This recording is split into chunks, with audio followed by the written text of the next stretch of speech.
Hey everyone, thank you for coming here. Today it's Muna. Muna, for those who are unfamiliar with you, can you introduce yourself?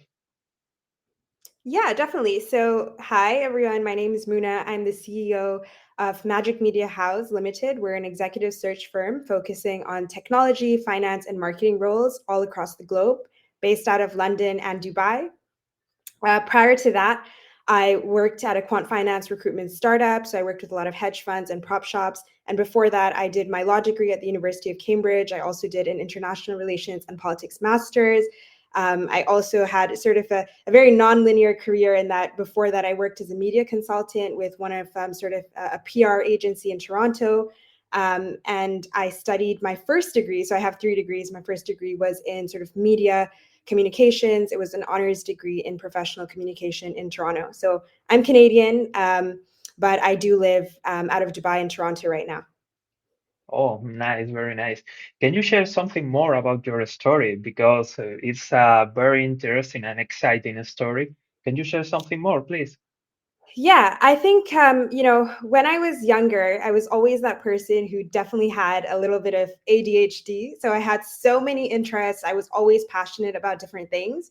And I think one of my life's purposes is to teach and inspire people to sort of follow their dream, no matter what it is. And I think that really applies to my story. So I currently love public speaking. I love presentation. I love pitching, but I didn't start that way. I used to have crippling shyness. I had such bad anxiety growing up and in school. And I remember I watched every sort of public speaking video there is to sort of learn how to be a good speaker and communicate well. Um, I then did my first degree, which was a very creative, artistic degree in sort of the media communication space. I thought I was going to be either a lawyer or a journalist. And I ended up doing an internship at the United Nations Office for Outer Space Affairs, which was in Austria. And that's when I fell in love with the world of like politics and diplomacy. And I said to myself, okay, I think this might be a potential for my future, but I still want to try out new things, which is sort of a recurring trend in my life. And so I went back to Toronto and I worked in sort of a digital marketing agency and a PR firm. And I was a consultant and I got to work with amazing, incredible Fortune 500 clients. And it was all very good, but I still felt like, okay, I want to do more. I want to try more things. And that's when I sort of applied to Cambridge. I got in to study international relations and politics. I did my master's degree, absolutely loved it. Studied an international law course, was really, really inspired by one of the professors there, and then ended up staying on at Cambridge to study the senior status law degree, which is one of the hardest courses at the university. And it's a 3-year law degree that's done in 2 years. Finished that and decided I did not want to be a lawyer. Ended up joining a startup in the quant finance sort of recruitment space. Ended up loving the sort of the entrepreneurial hustle, loving working with clients, loved helping people, loved finding hard to fill roles. But wanted to sort of create something different and my own business that really tackled a lot of the problems that I saw in the industry. And so I then went on to start my own company, which is very new, but we are starting to boom right now, and it's an executive search firm. What differentiates us on the market, I would say, is that we compete on both efficiency as well as quality as well as price. So instead of charging sort of a percentage fee once you close a client or close a deal, we actually charge an hourly rate that's unbeatable. So if you're a client and you want an actual HR partner, we charge a really easy to find hourly rate. We're available on Upwork as well. So you can, go on Upwork and find our agency, and you can get a really high quality service for a fraction of the cost, but really fast. And so it helps us do a volume of different roles and service a number of different clients, especially in sort of the SaaS tech space. And it's been going really well so far. And yeah, and I love building things. So who knows? I think I'm going to build a number of different things. I'm also on the advisory board of a tech startup, and it's called Refer Me. And I advise people to check it out because we're currently funding and raising money for that startup. And what is really, really cool about that startup is it really applies to my industry as well. So it's a way of digitizing B2B referrals. It's an online CRM system with a mobile application being developed. I'm really blessed and grateful that I get to be on the advisory board and work with the awesome CEO. His name is Greg Edmonds. And I really do advise anyone who is looking to sort of digitize their referrals. So 90% of small business, clients come from face-to-face referrals, to check it out because it's a great company. So yeah, I have my hands in a lot of different things, and I'm really passionate about what I do, and I love what I do. And I can't wait to sort of help more clients and continue to sort of grow the business and eventually create a talent holding group where we invest in other, people centric, people first businesses. And what's your secret? Because you are doing a lot of things, a lot of stuff. How can you manage everything? Yeah, I would say the main thing that I do is I'm a big believer in meditation. So for the last probably 7 to 10 years, I've been an avid practitioner of meditation. So I'm all about living life holistically, meaning you need to center yourself, you need to understand what it is, what your purpose is, why you do what you do, and to not take things too seriously. So I like to have fun. I don't take myself too seriously. I don't catastrophize things. I think you take problems as they go and you just solve it one step at a time. But I would really, really advise a lot of people, and I say this to all of my friends, is that meditation and having a very, very clear center when you sort of focus and think about things is absolutely key. I also exercise regularly. I think if you don't take care of your health, you don't have a business. Your health comes first. And for me, I place health above everything. So I'm a huge wellness junkie. I love all things about health and wellness. And so I think taking care of myself first has really allowed me to do a lot of things at the same time because I enjoy it. So I don't think anything is work. I think what a great blessing and how grateful am I to get to do this work. And I think that perspective makes things a whole lot easier. What kind of meditation do you practice? Yeah. So I do Dr. Joe Dispenza. I do his meditations, and they're sort of I know. uh, Sorry. yeah. So Joe Dispenza, he's quite a he wrote a book. Written a number of very like best-selling books, and he's written Becoming Supernatural, which I actually just read a Ah, couple of okay, days nice. ago.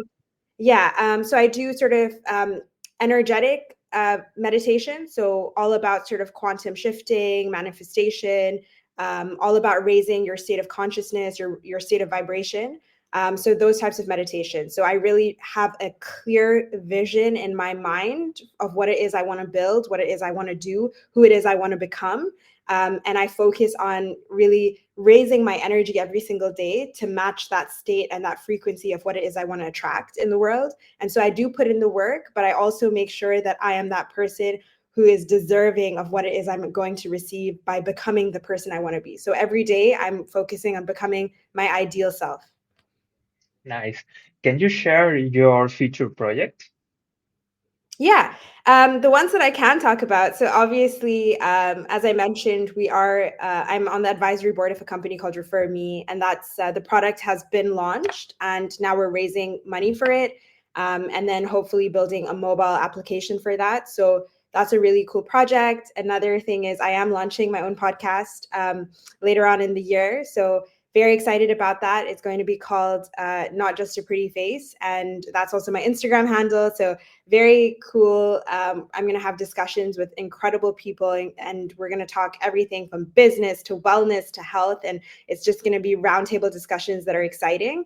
In terms of my other projects, of course, I'm focused on my business at the moment. So, really growing it, building out our sort of business in the Middle East region, trying to expand out into Saudi Arabia as well, and really establishing us as the go-to sort of executive search firm in the Middle East is one of my goals that I hope to establish by the end of this year. And then I'm also looking to potentially invest in some wellness products at the end of this year. So that's a couple of the projects that are on my radar right now. Nice. Why do you decide to invest in the Middle East? Yeah, because it is booming. It's one of the sort of best places in the world for new businesses. It's a booming economy. It's obviously growing. It's developing exponentially. It's such a hub for attracting people from all across the world. I think it's at the intersection of so many different cultures and people and languages. I myself, I'm Canadian, but I actually grew up in Dubai, so I have a very familiar understanding of the region, the industry. So it's almost like I'm leveraging the existing relationships that I have, which is absolutely essential for business. Saudi Arabia is growing exponentially as well. So there's a lot of potential in this market. And I think, now is the time to sort of leverage that potential because it's growing and it's only going to get better. And so I wanted to get in here. I wanted to and I wanted to, reach out to sort of the culture and the community. And I love this place. It's like home for me. Dubai is home. So, what better way than to sort of bring business back home and expand into this region and work with the people I really care about? Do you have any advice for the newbies in the Middle East? Yeah, I would definitely say focus on building relationships. So I think when you're, as someone who's worked with a lot of people in like North America and London and it's sort of transactional in that things happen quite quickly and you get to the table, you talk business, you either close a deal or you don't close the deal, you discuss it and that's it. I think the Middle East, what's really beautiful about the culture here is that it's very relationship oriented. So you need to have dinners and lunches and coffees, and you're not just talking business, you're talking about who you are as a person and what makes you different. So it's not just about your company, it's whether that person can trust that you're going to be someone they want to work with long term. And so the best piece of advice that I can give anyone who, is moving to the Middle East, wants to establish a business here, is to go out there and really build solid long-term relationships with potential business partners, and don't be afraid to take the time to do that. So I think a lot of the times when you start a new business, there's this feeling of like, oh, I want to rush out into the market, I just want to get started, I want to quickly sign my first client. But trust me, take your time to actually build long-term relationships and find the right clients for you, and then start to work on that relationship. It's a two-way thing. So you can't just expect someone to give you business if you're not willing to sit with them, to discuss things with them, to be their sounding board. You have to understand that you need to build trust, and that's absolutely key. Oh, very interesting. I take note about everything. Thank you so much. And Of do course. you have any other piece of advice, maybe for a personal brand? Yes. So personal brand is a game changer. I would say if you're not focusing on your LinkedIn personal brand in 2024, then it's something you need to get onto immediately. It's one of the best places to build your personal brand, especially in a professional capacity. So, with building a personal brand, I do believe it's the new state of the world. You can't have a successful career just in a silo. You should also be shouting out about it. You should also be promoting yourself online. It's just the way things are. You will get so many more opportunities if you do so. And so I would say make it a consistent part of your routine. Put it in your diary to work on your personal brand. I think a lot of people take it for granted. There's also this notion that you have to have built incredible things, you have to have sold a business for like 20x, or been on your you should be on your fourth business before you can start shouting out about what you're doing. But I would really go against that, and I will say that anyone can build their personal brand. It doesn't matter if you're just at the beginning of your journey, you've started your first job, you just got fired, it doesn't matter. Whoever you are, you have something incredible and special to share, and people need to hear that. So do yourself a favor and share what you have to give to the audience, and don't do yourself a disservice and shy away from sharing your accomplishments. So number one is get on LinkedIn. Number two is schedule some time in your diary to post every single day if you can, and if not, once, twice a week, whatever it is. Think about your audience first. A lot of people use LinkedIn to self promote. Sorry to say, but no one cares about your new promotion or your new job. People really care about the value that you have to offer them. So think about it. What is my skill set? What advice can I give? What is my expertise? What do I currently do as a job? And how do I share that information online so that people can capture that information in a very easy, tangible way and actually apply it to their real life? And that's how you start growing. That's how I started growing. I stopped self-promoting and I started posting real, tangible advice that people could actually use every single day in their careers. And that really helped me grow my personal brand on LinkedIn. And why do you choose podcasting? Yeah, I mean, so when I was at Cambridge, I actually was a panelist on a human rights podcast, and then I went on the next year to actually host that podcast. So I have a little bit of experience with the podcasting arena. I think I love listening to podcasts. So I have so many podcasts on my sort of rotation that I listen to when I'm in the gym. I think it's a really great way to sort of, get information from awesome guests. I think you can learn so much from just listening and speaking to people. And that's actually what I love to do. So it just seemed like a natural extension of my brand, and just getting to have incredible conversations with awesome people. And now I get to share that with the community. What's your favorite podcast? Ooh, that's a tough one. I have so many. I do really love the School of Greatness. I love Move with Heart. I love On Purpose with Jay Shetty. I love Grace Beverly's podcast, Working Hard or Hardly Working. Um, so many. So like I have a lot of really good podcasts. I love My First Million. I love how they break down businesses. Yeah, there's so many podcasts, and I would say, oh, I love Weekly Energy podcast as well. So I have a couple of different podcasts, some that I listen to for sort of more spiritual, when I'm in that season of listening to more spiritual podcasts, and some that I'm looking for like actual very tangible business advice. And so I think it's important to have like a really good podcast rotation. And when you're taking a walk or in the gym, especially when you're doing like cardio and it can get a little bit boring, it's great to put on a podcast and just listen. And the last question, how do you see the future of entrepreneurship? Yeah.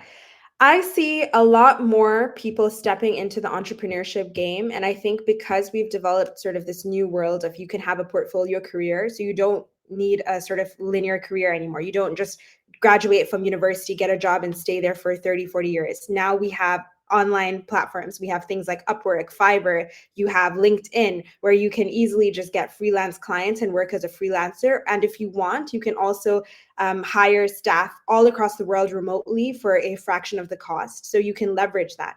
I see a lot more people taking the risk of betting on themselves. I think a lot of people are realizing that there are no guarantees in the job market. So, obviously we had mass layoffs all across the last couple of years, right? And the economy took a little bit of a downturn. And I think because of that, people have started to say, actually, having a stable job is actually not a guarantee of anything. Why don't I just bet on myself and take on clients and opportunities, especially if I'm good at what I do? I can find clients and I can work for them on a freelance basis and potentially make a lot more money than I was working at a stable job. So I think more people are realizing that the number one thing in your control is yourself. So instead of relying on, working for someone else, people are saying, why don't I take my future into my own hands and start a business or start a side hustle that eventually becomes a business? So I see it booming, and especially in the solopreneur space. So a lot of people are not necessarily becoming entrepreneurs where they're hiring multiple people or opening new offices, but they're saying, hey,